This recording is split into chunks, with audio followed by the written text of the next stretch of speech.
ए very good morning student, सुप्रभात दोस्तों। Welcome to Needy Classes. Needy Classes में आपका हार्दिक स्वागत है। तो अभी नीडी क्लासेज चैनल पे हमने 67th बीपीएससी के लिए क्रैश कोर्स सीरीज स्टार्ट किया है। 90 डेज का ये कोर्स है और इसमें टॉपिक वाइज प्लान हमने दिया है। इस टॉपिक वाइज प्लान से हम लोग 100% सिलेबस जो है वो कवर करा रहे हैं बीपीएससी का। साथ ही सीडीपीओ का भी आपका सिलेबस कवर हो जाएगा क्योंकि दोनों का सिलेबस जो है वो सेम है। तो अभी हमारा लूसेंट सीरीज में हमने हिस्ट्री को कंप्लीट करा दिया है और लूसेंट सीरीज में हमने साइंस में बायो को कंप्लीट करा दिया है। अभी हमारा लूसेंट में केमिस्ट्री सीरीज चल रहा है। कौन सा सीरीज चल रहा है? Chemistry series. तो केमिस्ट्री सीरीज में आज हम लोग धातुएं पढ़ेंगे जिसको अंग्रेजी में मेटल्स कहते हैं। ठीक है, तो आइए शुरू करते हैं। ऐसे तत्व हाइड्रोजन के अतिरिक्त, हाइड्रोजन को छोड़कर ऐसे तत्व जो इलेक्ट्रॉन को त्याग करें और धनायन प्रदान करें, मतलब पॉजिटिव आयन दें, वो धातु कहलाते हैं। अब जैसे देखिए सोडियम है। सोडियम का अगर आप देखें तो 281 इलेक्ट्रॉनिक कॉन्फ़िगरेशन है। तो इसके आउटर मोस्ट ऑर्बिट में एक इलेक्ट्रॉन है। तो इसको अगर एक इलेक्ट्रॉन को अगर ये दे देगा सोडियम, तो क्या बना लेगा? Na+ बना लेगा। सोडियम अगर एक इलेक्ट्रॉन दे देता है तो Na+ बना लेता है। क्या बना लेता है? Na+। सोडियम Na+ बना लेता है एक इलेक्ट्रॉन देकर, और तो इसलिए ये पॉजिटिव आयन बना लेता है, इसलिए ये मेटल कहलाता है। धातुएं ऊष्मा एवं विद्युत की सुचालक होती हैं, गुड कंडक्टर्स होती हैं हीट एंड इलेक्ट्रिसिटी की। चांदी जो है वो विद्युत का सर्वश्रेष्ठ सुचालक है। धातुओं में विद्युत चालकता घटते क्रम में क्या है? तो देखिए, चांदी है, तांबा है, एल्युमिनियम है और टंगस्टन है। सबसे ज्यादा चांदी जो है वो सर्वश्रेष्ठ सुचालक है।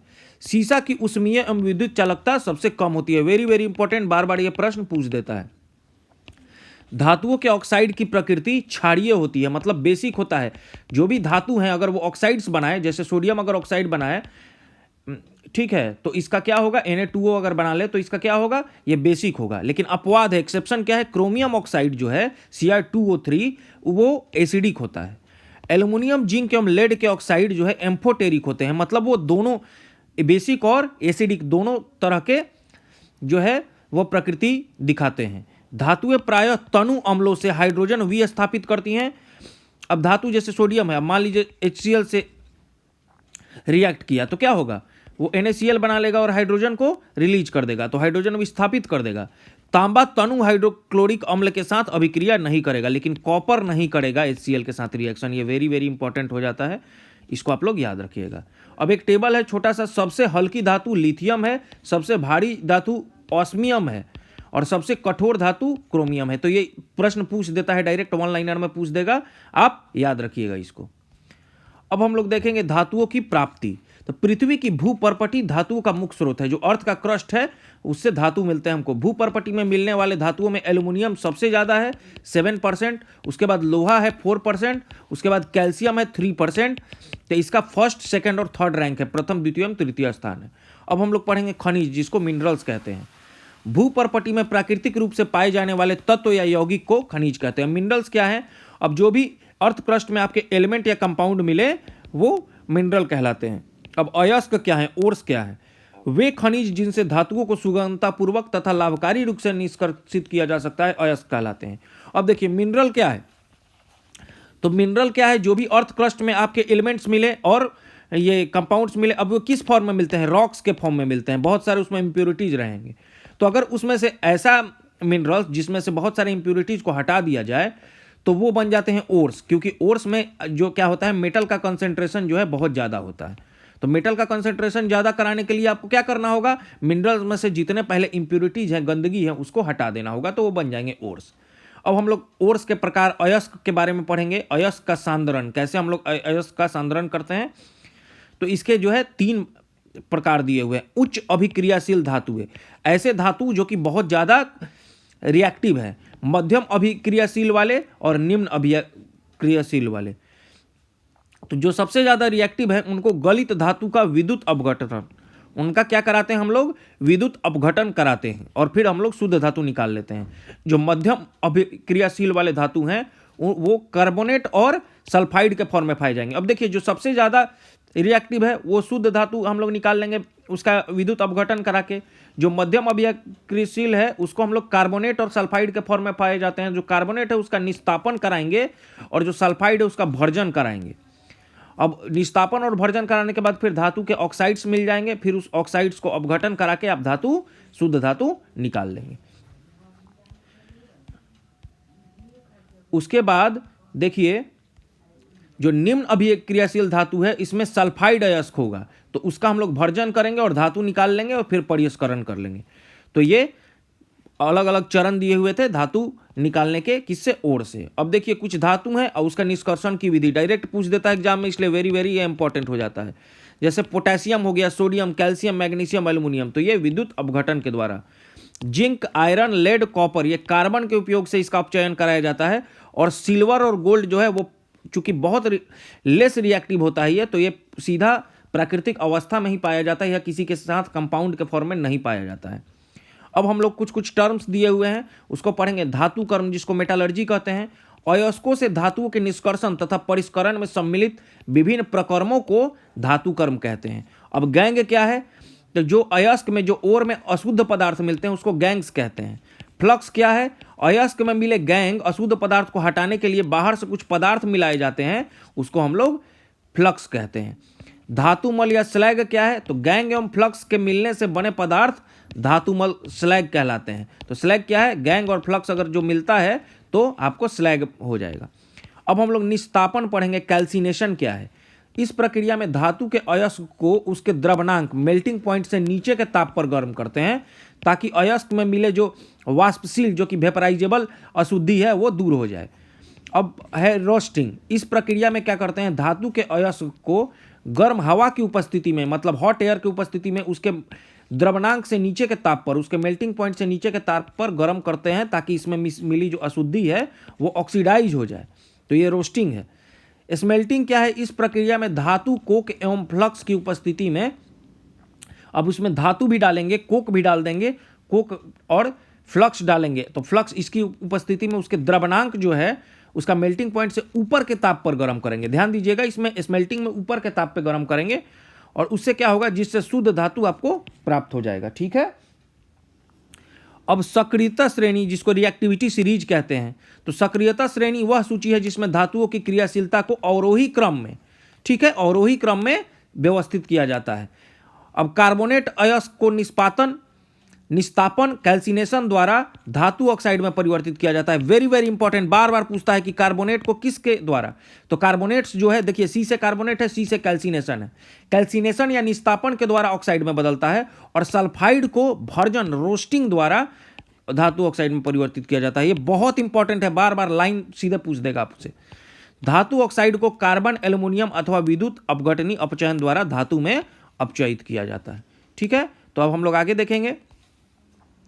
अब आगे हम लोग देखेंगे सोडियम, पोटेशियम तथा कैल्शियम धातुओं को उनके गलित क्लोराइडों के विद्युत अपघटन द्वारा निष्कर्षित किया जाता है, जबकि एल्युमिनियम धातु को उसके गलित ऑक्साइड के विद्युत अपघटन द्वारा निष्कर्षित किया जाता है। तो देखिए, जो सोडियम है, पोटेशियम है और कैल्शियम है, इसके क्लोराइड को हम लोग क्या करते हैं, विद्युत अपघटित करते हैं। लेकिन एल्युमिनियम को क्या करते हैं, उसके ऑक्साइड को, तो याद रखिएगा एल्युमिनियम में ऑक्साइड, अब एल्युमिनियम का ऑक्साइड ही है बॉक्साइट। बॉक्साइट क्या है, Al2O3 2H2O, तो ये क्या है, बॉक्साइट कहलाता है। ये एल्युमिनियम का ओर है, तो ये एल्युमिनियम के ऑक्साइड को विद्युत अपघटन कराएंगे, लेकिन सोडियम, पोटेशियम और कैल्शियम के क्लोराइड को विद्युत अपघटन कराएंगे। ठीक है। अब गलित लवणों के विद्युत अपघटन के दौरान शुद्ध धातु कैथोड पर, ठीक है, कैथोड पर निक्षेपित हो जाएंगे। कैथोड क्या होगा, निगेटिवली चार्ज होता है, तो ये इस पे जाके क्या हो जाएगा, विद्युत जब अपघटन कराएंगे आपका, तो उसमें शुद्ध धातु जो है, जो मेटल्स है, क्योंकि मेटल्स जो है क्या है, इलेक्ट्रोपॉजिटिव होता है, तो मेटल्स जाकर इस कैथोड पर जमा हो जाएंगे। अब एक सक्रियता श्रेणी आपको दिया हुआ है, इसके बारे में हम लोग पढ़ लेंगे, जिसको रिएक्टिविटी सीरीज कहते हैं। तो सबसे ज़्यादा जो होता है पोटेशियम रिएक्टिव होता है, उसके बाद सोडियम, याद रखिएगा इसको, फिर कैल्शियम, फिर मैग्नीशियम, फिर एल्युमिनियम। ठीक है। फिर zinc, iron, lead, hydrogen, copper, mercury और फिर सिल्वर। गोल्ड सबसे कम रिएक्टिव होगा, तो सबसे कम अभिक्रियाशील गोल्ड है, सबसे ज़्यादा पोटेशियम है, और यह घटती हुई अभिक्रियाशील का ये ऊपर से नीचे घटेगा। पोटेशियम की खोज किसने की, हम्फ्री डेवी ने की थी। ठीक है। अब हम लोग धातुओं के संक्षारण के बारे में पढ़ेंगे, ठीक है, जिसको कोरोजन कहते हैं। तो धातुओं का उनकी सतह पर वायु एवं आर्द्रता, एयर और मॉइस्चर के कारण क्या नष्ट होना क्या कहलाता है, कोरोजन कहलाता है। जैसे लोहे में जंग लगना, तांबा की सतह पर हरे रंग की परत चढ़ना, चांदी की वस्तुओं का काली हो जाना, ये सब उदाहरण है। लोहे में जंग लगने के लिए वायु में ऑक्सीजन और नमी दोनों की आवश्यकता होती है। लोहे में जंग लगना रासायनिक परिवर्तन है, केमिकल रिएक्शन का उदाहरण है। जंग लगने से लोहे का भार बढ़ जाता है, वेरी वेरी इंपॉर्टेंट। लोहे में जंग लगने में बना पदार्थ क्या होता है? आपका फेरिसोफेरिक ऑक्साइड होता है, Fe2O3, आयरन का ऑक्साइड से वो जल के अणुओं की संख्या x जो है वो बदलती रहती है, x H2O। जितना वाटर वेपर रहेगा उसके अनुसार जल के अणु बदलेंगे। जंग रहित लोहा बनाने में प्रयुक्त महत्वपूर्ण धातु क्या है? क्रोमियम है। क्रोमियम डाल दीजिएगा तो आपको स्टेनलेस स्टील मिल जाएगा। पेंट करके, तेल लगाकर, ग्रीस लगाकर, यश दलेपन करके, क्रोमियम लेपन करके, एनोडीकरण करके या मिश्र धातु बनाकर लोहे को जंग लगने से बचाया जा सकता है। अब यश दलेपन क्या है? लोहे व इस्पात को जंग से सुरक्षित रखने के लिए उन पर जस्ते की पतली परत चढ़ाने को यश दलेपन, हिंदी में यश दलेपन, अंग्रेजी में इसको गैल्वेनाइजेशन कहते हैं। तांबा वायु में उपस्थित आर्द्र कार्बन डाइऑक्साइड के साथ अभिक्रिया करता है। अब मान लीजिए एटमॉस्फेयर में CO2 है, मॉइस्ट CO2, तो उससे क्या होगा? इसकी सतह से भूरे रंग की चमक धीरे धीरे खत्म हो जाती है और इस पे हरे रंग की परत, आप लोग देखते होंगे तांबा पे क्या होता है? हरे रंग की परत, वो क्या है? ऑक्साइड है उसका। यह हरा पदार्थ क्या है? कॉपर कार्बोनेट है। तांबा का शत्रु तत्व क्या है? गंधक, जिसको सल्फर कहते हैं। शरीर में तांबा की मात्रा बढ़ने पर क्या होता है? विल्सन नामक रोग होता है। वेरी वेरी इंपॉर्टेंट, पूछ देता है ये। अब नोट दिया है, कैलोरीमीटर एवं तड़ित चालक तांबा का बना होता है। ठीक है, अब कुछ प्रमुख धातु दिए हुए हैं और उनके अयस्क दिए हुए हैं। ठीक है, तो उसके बारे में हम लोग पढ़ेंगे। अब जैसे देखिए सोडियम है, तो सोडियम का कुछ अयस्क है, क्या है? चिली साल्ट पीटर, उसका फॉर्मूला है NaNO3। ट्रोना है उसका अयस्क, और ये सब है, उसका ये सूत्र दिया हुआ है फॉर्मूला। तो ट्रोना का फॉर्मूला है Na2CO3 2NaHCO3 3H2O। ठीक है, बोरेक्स Na2B4O7 10H2O, ये बार बार पूछता है बोरेक्स का, याद रखिएगा आप लोग। और साधारण नमक भी है NaCl।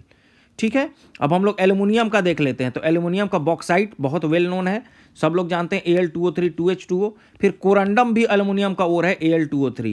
फेल्सपार है KlSi3O3। क्रायोलाइट है Na3AlF6। एलुनाइट है K2SO4 Al2SO4 the whole 3 4AlOH3। कैओलिन है जिसको 3Al2O3 6SiO2 और 2H2O बोलते हैं। अब पोटेशियम का हम लोग देखेंगे, निट्रे या नाइटर कहते हैं KNO3 को। कार्नालाइट है KCl MgCl2 6H2O। अब हम लोग मैग्नीशियम का देखेंगे, तो मैग्नीशियम का क्या है? मैग्नेसाइट है MgCO3। डोलोमाइट है, इंपॉर्टेंट है डोलोमाइट, MgCO3 मैग्नीशियम का कार्बोनेट है ये, और CaCO3। इप्सम साल्ट, ये भी इंपॉर्टेंट है, MgSO4 7H2O। कीसेसेराइट है MgSO4 H2O। कार्नालाइट है KCl MgCl2 6H2O। अब कैल्शियम का हम लोग देखेंगे, dolomite CaCO3 MgCO3। Calcite CaCO3। Gypsum CaSO4 2H2O। फ्लोरोस्पार CaF2। Calcium magnesium CaSiO3 MgSiO2। तो कैल्शियम मैग्नीशियम का ये सिलिकेट है या एस्बेस्टस भी इसको बोलते हैं, वेरी इंपॉर्टेंट, ये भी पूछ देता है, CaSiO3 MgSiO2। अब हम लोग स्ट्रोंटियम का देख लीजिए, तो स्ट्रोंसियनाइट जो बोलते हैं SrCO3, और सिलेस्टाइन जिसको SrSO4 बोलते हैं, ये नहीं है इतना इंपॉर्टेंट स्ट्रोंटियम का। तांबा का इंपॉर्टेंट है क्यूपराइट Cu2O। कॉपर ग्लांस जिसको बोलते हैं इंपॉर्टेंट है CuTa से कॉपर का सल्फाइड होता है। और कॉपर पाइराइट, ये भी इंपॉर्टेंट है, इसमें आयरन भी रहता है, CuFeS2।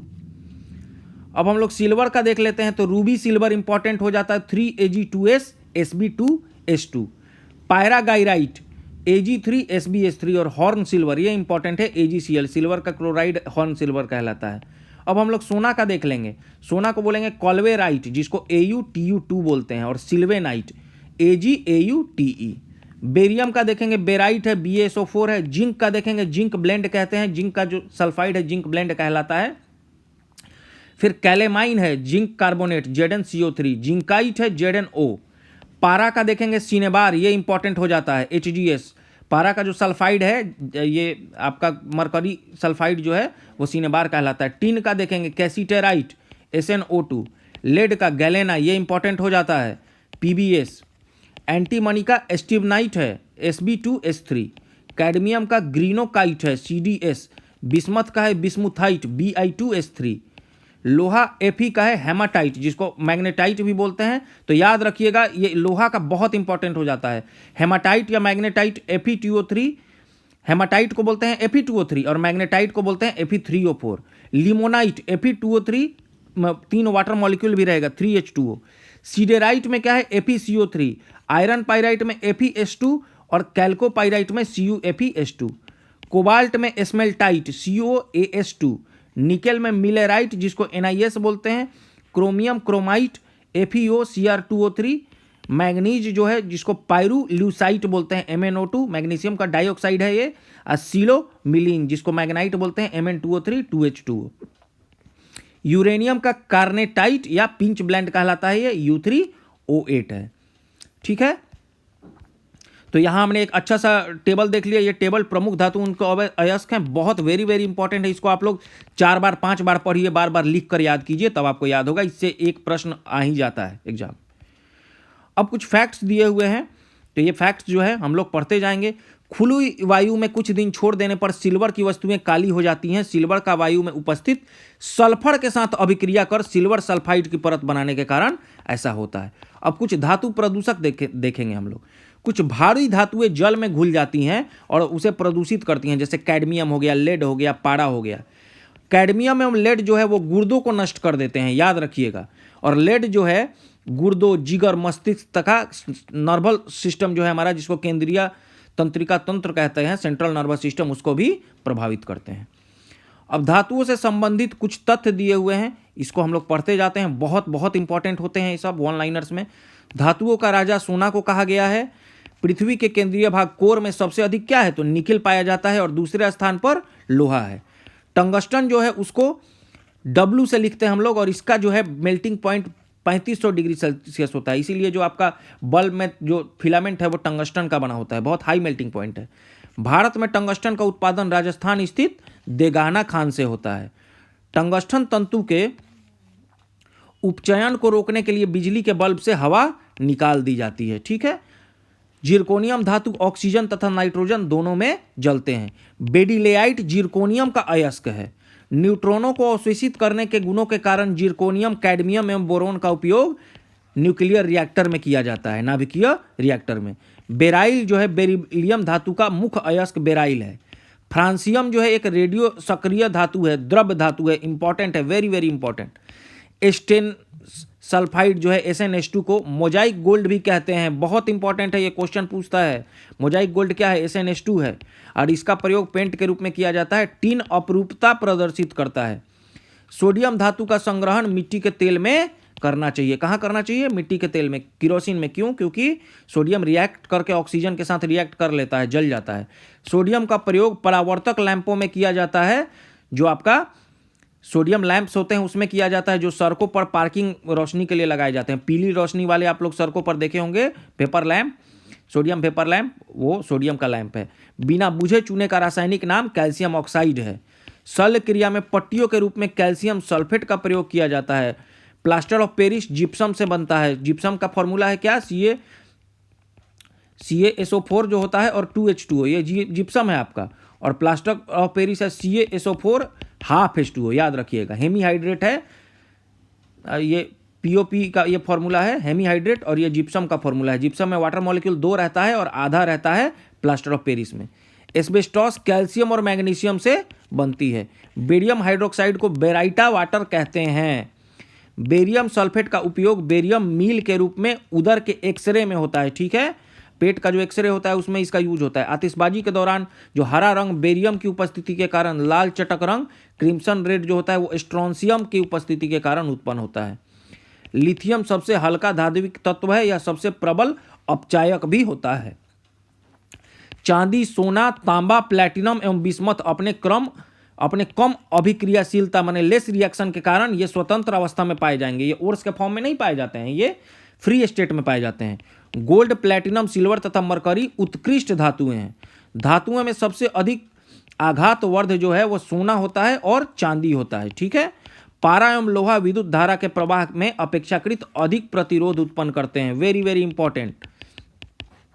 चांदी एवं तांबा विद्युत धारा का सर्वोत्तम चालक है, इसीलिए आप लोग तार्स वायर्स जो है वो क्या का बना होता है, चांदी तो काफी महंगा हो जाएगा इसलिए तांबा का बना रहता है। एल्यूमिनियम का सर्वप्रथम पृथक्करण 1827 ईस्वी में हुआ था। आगे देखेंगे हम लोग। आगे क्या है, कार्नोटाइट का रासायनिक नाम, कार्नोटाइट को पोटेशियम यूरेनिल वेंडेट होता है। ठीक है, कैंसर रोग के इलाज में कोबाल्ट के समस्थानिक माने कोबाल्ट के आइसोटोप का हम लोग प्रयोग करते हैं। ठीक है, सोडियम परऑक्साइड का उपयोग पनडुब्बी जहाजों तथा अस्पताल आदि की बंद हवा को शुद्ध करने में होता है। ग्रीनोकाइट कैडमियम का अयस्क है। किसका है? ग्रीनोकाइट कैडमियम का। इंपॉर्टेंट है ये भी, वेरी वेरी इंपॉर्टेंट। कैडमियम का प्रयोग नाभिकीय रिएक्टर, जो कि आपका न्यूक्लियर रिएक्टर्स में मॉडरेटर के रूप में किया जाता है, न्यूट्रॉन मंदक के रूप में, और संग्राहक बैटरियों में व निम्न गलनांक की मिश्र धातु में होता है। एक्टिनाइड्स जो है वो क्या है? लैंथेनाइड एक्टिनाइड पीरियोडिक टेबल में हम लोग पढ़ते हैं। तो एक्टिनाइड्स क्या है? रेडियो सक्रिय तत्वों का समूह होता है। क्या होता है ये? रेडियो सक्रिय तत्वों का समूह होता है। विश्व प्रसिद्ध आईफिल टावर का आधार क्या है? स्टील एवं सीमेंट का बना है। धूलियम का संकेत टीएम होता है। संकेत मतलब सिंबल बोलते हैं, हर एलिमेंट का सिंबल होता है। रेडियम का निष्कर्षण जो है पिंच ब्लेंड से किया जाता है। मैडम क्यूरी ने पिंच ब्लेंड से ही रेडियम का निष्कर्षण किया था। Very very important. वायुयान के निर्माण में पैलेडियम धातु प्रयुक्त होती है। गैलियम धातु कमरे के ताप पर द्रव अवस्था में पाया जाता है। सेलिनियम धातु का उपयोग फोटो इलेक्ट्रिक सेल में होता है। साइटोक्रोम में लोहा उपस्थित होता है। क्या होता है? लोहा। जियोलाइट का प्रयोग जल को मृदु बनाने में किया जाता है। टिन अपरूपता प्रदर्शित करता है। अधिकांश संक्रमण धातु, जिसको ट्रांजिशन एलिमेंट्स बोलते हैं, और उनके यौगिक क्या होते हैं? रंगीन होते हैं, क्योंकि ट्रांजिशन एलिमेंट है ये। वेरी वेरी इंपॉर्टेंट ये भी। सबसे भारी धातु कौन सा है? ऑस्मियम है। सबसे कठोर धातु क्रोमियम है, और सबसे मजबूत धातु टंगस्टन है। ये भी वेरी वेरी इंपॉर्टेंट हो गया आपका।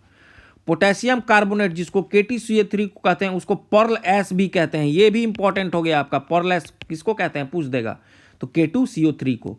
नाइक्रोम, जिसको निकेल क्रोमियम और आयरन का बना हुआ एलॉय है। ठीक है, निकेल क्रोमियम और आयरन का बना हुआ है। विद्युत हीटर में, इस हीटर में जो भी कॉइल होता है वो निक्रोम का बना होता है। ठीक है, क्रोमिक अम्ल जो है उसका रासायनिक नाम क्रोमिक ट्राइऑक्साइड होता है। ब्रिटेनिया जो मेटल है, ब्रिटेनिया धातु, ये एंटीमनी तांबा एवं टिन का मिश्र धातु है। तो ब्रिटेनिया जो है एलॉय है किसका? एंटीमनी तांबा और टिन का। बारूद में 75% पोटेशियम नाइट्रेट, 10% सल्फर जिसको गंधक बोलते हैं, और 15% चारकोल एवं अन्य पदार्थों का मिश्रण होता है। अब बैबिट मेटल क्या है? इंपॉर्टेंट, बार बार पूछता है। तो जो बैबिट मेटल है जिससे बेरिंग्स बनता है, उसमें 89% 89% टिन, 9% एंटीमनी और 2% तांबा होता है। समूह एक के तत्व जो है क्षार धातु है, अल्कैली मेटल्स कहलाते हैं। उसके हाइड्रोक्साइड जो होते हैं, हाइड्रोक्साइड्स OH ग्रुप्स वाले जो होते हैं वो क्षारीय होते हैं। और जो आपका समूह 2 है वो अल्केलाइन अर्थ मेटल्स कहलाते हैं। पीरियोडिक टेबल में बता चुका हूं मैं कि पहले वाले जो हैं अल्कैली मेटल्स और दूसरे वाले अल्केलाइन अर्थ मेटल्स, ये S ग्रुप वाले का, और ये तो आपका D ग्रुप हो गया, और इधर ये P ग्रुप हो गया। टाइटेनियम को रणनीतिक धातु स्ट्रैटेजिक मेटल कहते हैं, क्योंकि इसका उपयोग रक्षा उत्पादन में होता है। यह इस्पात के बराबर मजबूत लेकिन भार में उसका आधा गुण वाला धातु है। वायुयान का फ्रेम तथा इंजन बनाने में, नाभिकीय रिएक्टरों में इसका उपयोग होता है। तो टाइटेनियम जो है वो फ्यूचर का मेटल है। फ्लैश बल्बों में नाइट्रोजन गैस के वायुमंडल में मैग्नीशियम का तार रखा रहता है। एल्यूमिनियम हाइड्रोक्साइड कपड़ों को अदाह बनाने, मतलब जो है आपका फायर प्रूफ अगर कपड़ा बनाना है तो उसमें क्या यूज होगा? एल्यूमिनियम हाइड्रोक्साइड होगा, तथा जल रोधी कपड़े तैयार करने में उपयोग किया जाता है। कैल्शियम कार्बाइड पर जल की प्रतिक्रिया से एसिटिलीन गैस उत्पन्न होती है। वेरी वेरी इंपॉर्टेंट, देखेंगे आप लोग कैल्शियम कार्बाइड जो CH2 है, इसमें वाटर डाल देंगे आप तो एसिटिलीन गैस निकल जाएगा। पिटवा लोहा, जिसको रॉट आयरन कहते हैं, में कार्बन की मात्रा सबसे कम होगी 0.12 से 0.25%। यह इसलिए अपेक्षाकृत ये शुद्ध होता है। ठीक है,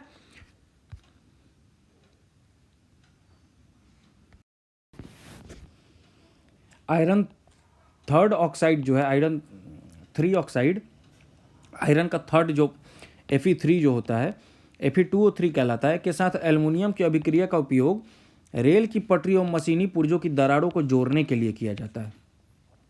इस अभिक्रिया को, रिएक्शन को थर्मिट अभिक्रिया कहते हैं, जिसको थर्मेट रिएक्शन अंग्रेजी में कहते हैं। शरीर में लोहे की कमी से एनीमिया तथा अधिकता से लौहमयता रोग होता है। अब लौहमयता रोग को क्या बोलते हैं? साइडरोसिस बोलते हैं। अफ्रीका के बांटू आदिवासियों में लौहमयता रोग पाया जाता है। ऐसा उनमें लोहे के बर्तन में बियर सेवन के कारण होता है। कैल्शियम फॉस्फेट मानव हड्डियों में सर्वाधिक मात्रा में पाया जाता है। टीन की अधिक मात्रा युक्त कांसा को क्या कहते हैं? श्वेत कांसा कहते हैं। जिंक फॉस्फाइड का उपयोग चूहा विष के रूप में होता है। लकड़ी की वस्तुओं को कीड़ों से बचाने के लिए उस पर जिंक क्लोराइड का लेपन किया जाता है। यह भी इंपॉर्टेंट है, यह भी इंपॉर्टेंट है। जिंक ऑक्साइड को जस्ते का फूल कहते हैं, इंपॉर्टेंट है।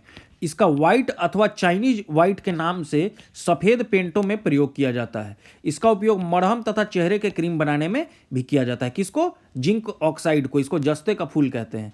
सिल्वर क्लोराइड AgCl को हॉर्न सिल्वर कहा जाता है और इसका उपयोग फोटोक्रोमेटिक कांच बनाने में होता है।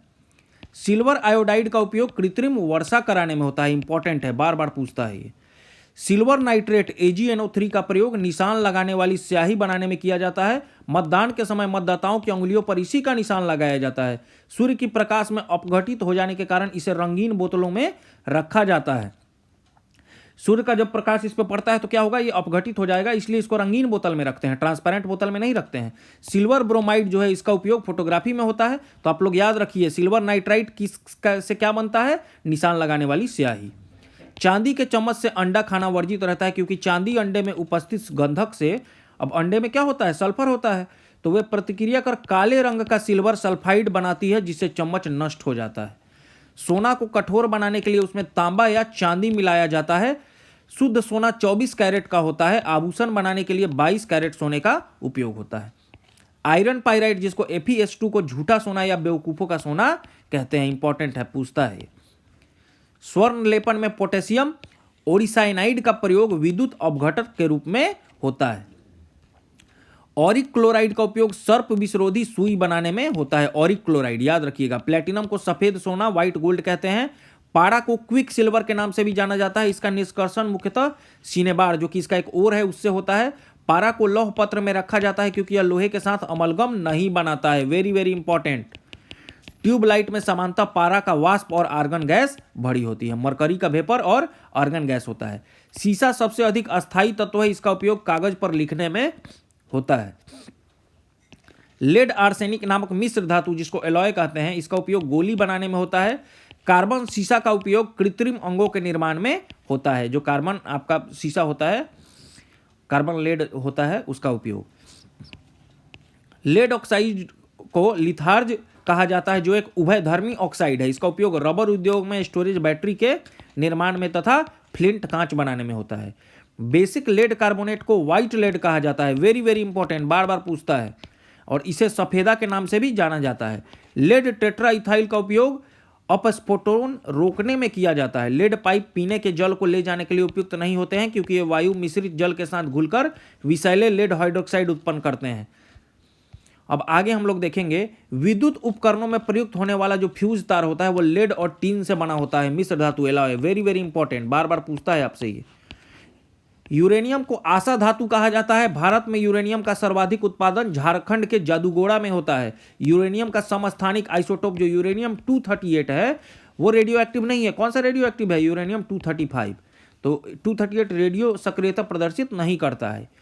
यूरेनियम कार्बाइड का उपयोग जो है हैबर विधि में, अब यूरेनियम कार्बाइड को हम लोग किस में? हैबर प्रोसेस में यूज करते हैं। क्यों? अमोनिया के उत्पादन में, उत्प्रेरक के रूप में, कैटलिस्ट के रूप में। यूरेनियम का उपयोग परमाणु ऊर्जा के रूप में होता है। यूरेनियम के नाइट्राइट एवं एसीटेट का उपयोग फोटोग्राफी में होता है। इंपॉर्टेंट है ये। यूरेनियम धातु का निष्कर्षण मुख्यतः उसके अयस्क पिच ब्लेंड से किया जाता है। ये भी इंपॉर्टेंट है, पहले पढ़ भी चुके हम लोग। प्लूटोनियम एक भारी है, रेडियो सक्रिय धातु है। प्लूटोनियम रेडियो एक्टिव एलिमेंट है। यह एक्टिनाइड श्रेणी का सदस्य है, इंपॉर्टेंट हो जाता है। इसका उपयोग परमाणु बम बनाने में होता है। नागासाकी पर गिराया गया जो परमाणु बम था, इसी से बने हुए थे। हरा कशिश, ये वेरी वेरी इंपॉर्टेंट हो जाता है, जिसको ग्रीन विट्रोल कहते हैं। फेरस सल्फेट FeSO4 7H2O को कहते हैं। 7 वाटर मॉलिक्यूल है इसमें। इसे रोमन विट्रोल भी कहा जाता है। उजला थोथा, व्हाइट विट्रोल क्या है? जिंक सल्फेट, जिंक का ये सल्फेट है, इसमें भी 7H2O है, को कहते हैं। नीला थोथा ब्लू विट्रोल कॉपर सल्फेट को कहते हैं। तो आप लोग याद रख लीजिएगा, हरा कशिश किसको, उजला थोथा किसको, नीला थोथा किसको। नीला थोथा जो होता है उसमें 5 ही वाटर का मॉलिक्यूल है, इसे तुतिया भी कहते हैं। लाल थोथा जो है कॉपर सल्फेट है, कोबाल्ट सल्फेट है, COSO4 है, और इसमें 7 वाटर मॉलिक्यूल है। जिंक फॉस्फाइड का उपयोग कृतनाशी, चूहा मारने वाले दवा के रूप में किया जाता है। इंपॉर्टेंट पूछता है ये। जिंक फॉस्फेट रंगने का काम करने वाला आने वाला तीखा पदार्थ है। क्विक सिल्वर पारा को कहा जाता है। यह सदा किसी भी अमलगम का एक घटक होता है। मोनाजाइट जो है वो बालू में तो जो मोनाजाइट बालू है उसमें क्या पाया जाता है? थोरियम। केरला के तट पे बहुत ज़्यादा मोनाजाइट मिलता है जिसमें थोरियम पाया जाता है। मोबाइल फोन बैटरियों में मुख्यतः लिथियम धातु का प्रयोग किया जाता है। प्याज लहसुन में गंध जो है पोटेशियम की उपस्थिति के कारण होता है। पोटेशियम ब्रोमाइड का प्रयोग फोटोग्राफी में, मोनोपोटेशियम टाइट्रेट का प्रयोग बेकरी में, पोटेशियम सल्फेट का उपयोग उर्वरक के रूप में व पोटेशियम नाइट्रेट का उपयोग बारूद बनाने में किया जाता है। मोती की रासायनिक संरचना क्या है? तो मोती क्या होता है आपका? कैल्शियम कार्बोनेट है। मानिक एवं नीलम जो है वो एल्युमिनियम के ऑक्साइड होते हैं, Al2O3 है। लेकिन मानिक का लाल रंग क्यों होता है? क्रोमियम ऑक्साइड के कारण होता है। ऑडियो एवं वीडियो टेप पर आयरन ऑक्साइड का लेप रहता है। वेरी वेरी इंपॉर्टेंट प्रश्न पूछता है। लेड पेंसिल में लेड का प्रतिशत कितना होता है? 0 होता है, लेकिन कहते हैं उसको lead pencil. Very very important ये भी हो गया। बोरेक्स या सुहागा का रासायनिक नाम सोडियम टेट्राबोरेट होता है। फॉर्मूला बहुत बार पूछा है, Na2B4O5 the whole OH4 8H2O। इसमें सूजन को कम करने वाले जो होते हैं कसेल, रोगाणुरोधी, बलगम निकालने वाले गुण पाए जाते हैं, इसलिए ये यूज होता है मेडिसिन में। प्लूटोनियम नामक तत्व तो सबसे पहले कृत्रिम रूप से आर्टिफिशियली उत्पादित किया गया। इसकी खोज से संबंधित कौन वैज्ञानिक है? ग्लेन टी सोबर्ग हैं, आर्थर वाहल हैं, जोसेफ W कैनेडी हैं और इडियन मैकमिलन है। कैल्शियम ऑक्साइड का प्रयोग शुष्क के रूप में होता है, ठीक है। परमाणुवी घड़ी जो एटॉमिक क्लॉक है उसमें एक टाइम कीपर के रूप में सीजियम का प्रयोग, उसको सीजियम क्लॉक भी बोलते हैं, ठीक है। तो ये बहुत इंपॉर्टेंट है। जो भी एटॉमिक क्लॉक है, तो एटॉमिक क्लॉक कहाँ लगा रहता है? जो भी सैटेलाइट से उसमें एटॉमिक क्लॉक्स आपका लगा रहता है, और इसको सीजियम क्लॉक भी बोलते हैं। एल्यूमिनियम जो है उभयधर्मी ऑक्साइड बनाता है, एम्फोटेरिक ऑक्साइड बनाता है, ठीक है। एसिडिक भी होता है और बेसिक भी होता है। तो इस प्रकार से हमने धातु जो टॉपिक था, जो मेटल्स टॉपिक था, उसको यहाँ कंप्लीट कर लिया। अगला टॉपिक अधातु रहेगा और उस टॉपिक को हम लोग अगले वीडियो सीरीज में कंप्लीट करेंगे। तो उससे पहले आप लोग क्या करें कि नीडी क्लासेस चैनल पे जाएं, नीडी क्लासेस चैनल को सब्सक्राइब कर लें, बेल आइकन को दबा दें, ताकि जितने भी वीडियो जाएं सबका वीडियो आपको मिल जाए। 90 डेज का हमारा प्लान है जिसमें हम लोग बीपीएससी और सीडीपीओ दोनों का सिलेबस जो है सिमिलर है, तो दोनों का सिलेबस कंप्लीट हो जाएगा। और जितने भी 1 डे एग्जाम है, जैसे वे विद्यार्थी जो 1 डे एग्जाम की तैयारी कर रहे हैं वो भी हमारे साथ जुड़ जाएं नीडी क्लासेस चैनल पे, क्योंकि उनको भी काफ़ी फायदा होगा इससे, इस सीरीज से उनको भी काफ़ी फायदा होगा। वीडियोज़ को लगातार आप लोग देखते रहें, 70 से अधिक वीडियो अपलोड हो चुके हैं। तब तक वीडियो को देखें जब तक आपको याद ना हो जाए। वीडियोज़ को देखें, वीडियो पसंद आए तो उसको लाइक जरूर करें और अपने कीमती कमेंट बॉक्स में दें। तो अगले वीडियोज में फिर आपसे मिलेंगे हम, तब तक के लिए धन्यवाद।